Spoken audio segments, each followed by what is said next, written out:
जय श्री कृष्ण। मैं शुभांगी रांदड़ मेरे चैनल में आप सभी का स्वागत करती हूँ। आज मैं आपको भगवद गीता जैसे महान ग्रंथ के अध्यायों का स्मरण सरल हिंदी भाषा में अवगत कराने का प्रयास कर रही हूँ। ओम श्री परमात्मने नमः। ओम नमो भगवते वासुदेवाय।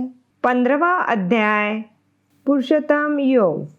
उसके उपरांत श्री कृष्ण भगवान फिर बोले कि हे अर्जुन, आदि पुरुष परमेश्वर रूप मूल वाले और ब्रह्मा रूप मुख्य शाखा वाले, जिस संसार रूप पीपल के वृक्ष को अविनाशी कहते हैं तथा जिसके वेद पत्ते कहे गए हैं, उस संसार रूप वृक्ष को जो पुरुष मूल सहित तत्व से जानता है, वह वेद के तात्पर्य को जानने वाला है। हे अर्जुन, उस संसार वृक्ष की तीनों गुण रूप जल के द्वारा बड़ी हुई एवं विषय भोग रूप कोपलों वाली देव, मनुष्य और तिर्यक आदि योनि रूप शाखाएं नीचे और ऊपर सर्वत्र फैली हुई है तथा मनुष्य योनि में कर्मों के अनुसार बांधने वाली अहंता, ममता और वासना रूप जड़ें भी नीचे और ऊपर सभी लोकों में व्याप्त हो रही है। परंतु इस संसार वृक्ष का स्वरूप जैसा कहा है वैसा यहाँ विचार काल में नहीं पाया जाता है, क्योंकि न तो इसका आदि है और न अंत है तथा न अच्छी प्रकार से स्थिति ही है। इसलिए इस अहंता, ममता और वासना रूप अति दृढ़ मूलों वाले संसार रूप पीपल के वृक्ष को दृढ़ वैराग्य रूप शस्त्र द्वारा काट कर उसके उपरांत इस परम पद रूप परमेश्वर को अच्छी प्रकार खोजना चाहिए कि जिसमें गए हुए पुरुष फिर पीछे संसार में नहीं आते हैं और जिस परमेश्वर से यह पुरातन संसार वृक्ष की प्रवृत्ति विस्तार को प्राप्त हुई है, उस ही आदि पुरुष नारायण के मैं शरण हूँ।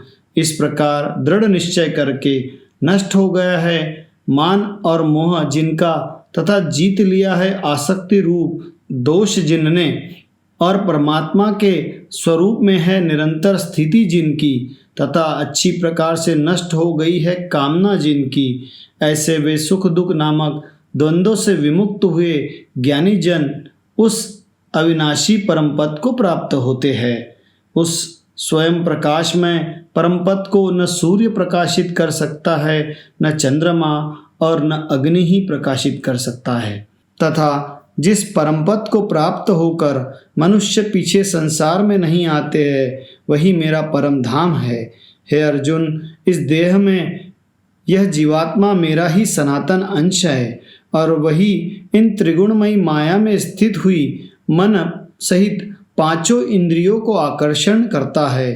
कैसे कि वायु गंध के स्थान से गंध को जैसे ग्रहण करके ले जाता है, वैसे ही देहादिकों का स्वामी जीवात्मा भी जिस पहले शरीर को त्यागता है, उससे इन मन सहित इंद्रियों को ग्रहण करके फिर जिस शरीर को प्राप्त होता है उसमें जाता है। उस शरीर में स्थित हुआ यह जीवात्मा श्रोत्र, चक्षु और त्वचा को तथा रसना, घ्राण और मन को आश्रय करके अर्थात इन सब के सहारे से ही विषयों को सेवन करता है।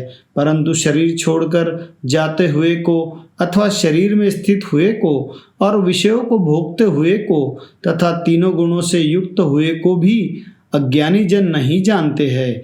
केवल ज्ञान रूप नेत्रों वाले ज्ञानी जन ही इस तत्व से जानते हैं, क्योंकि योगी जन भी अपने हृदय में स्थित हुए इस आत्मा को यत्न करते हुए ही तत्व से जानते हैं।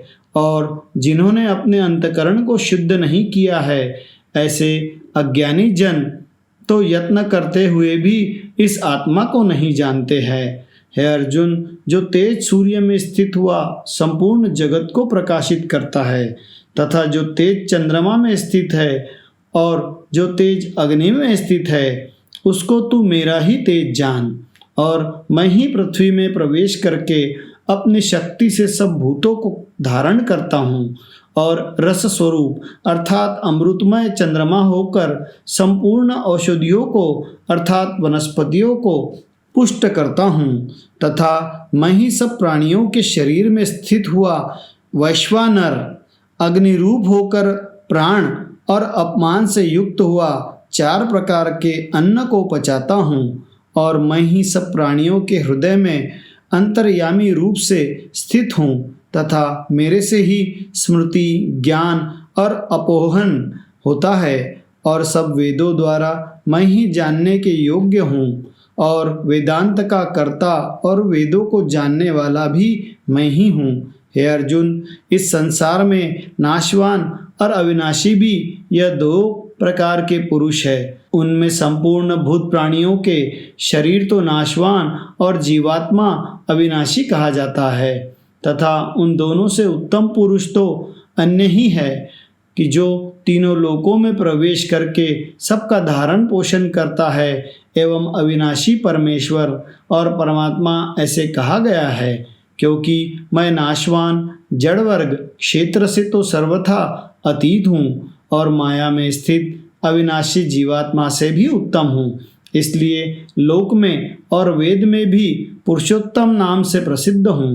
हे भारत, इस प्रकार तत्व से जो ज्ञानी पुरुष मेरे को पुरुषोत्तम मानता है वह सर्वज्ञ पुरुष सब प्रकार से निरंतर मुझ वासुदेव परमेश्वर को ही भजता है। हे निष्पाप अर्जुन, ऐसे यह अति रहस्ययुक्त गोपनीय शास्त्र मेरे द्वारा कहा गया। इसको तत्व से जानकर मनुष्य ज्ञानवान और कृतार्थ हो जाता है अर्थात उसको और कुछ भी करना शेष नहीं रहता है। इस अध्याय में भगवान ने अपना परम गोपनीय प्रभाव भली प्रकार से कहा है। जो मनुष्य उक्त प्रकार से भगवान को सर्वोत्तम समझ लेता है फिर उसका मन एक क्षण भी भगवान के चिंतन का त्याग नहीं कर सकता क्योंकि जिस वस्तु को मनुष्य उत्तम समझता है उसी में उसका प्रेम होता है और जिसमें प्रेम होता है उसी का चिंतन होता है। अतएव सबका मुख्य कर्तव्य है कि भगवान के परम गोपनीय प्रभाव को भली प्रकार समझने के लिए नाशवान क्षणभंगुर संसार की आसक्ति का सर्वथा त्याग करके एवं परमात्मा के शरण होकर भजन और सत्संग की ही विशेष चेष्टा करे। इति श्रीमद् भागवत गीता रूपी उपनिषद एवं ब्रह्म विद्या योग शास्त्र विषयक श्री कृष्ण और अर्जुन के संवाद में पुरुषोत्तम योग नामक 15वां अध्याय यहाँ पर समाप्त होता है। जय श्री कृष्ण।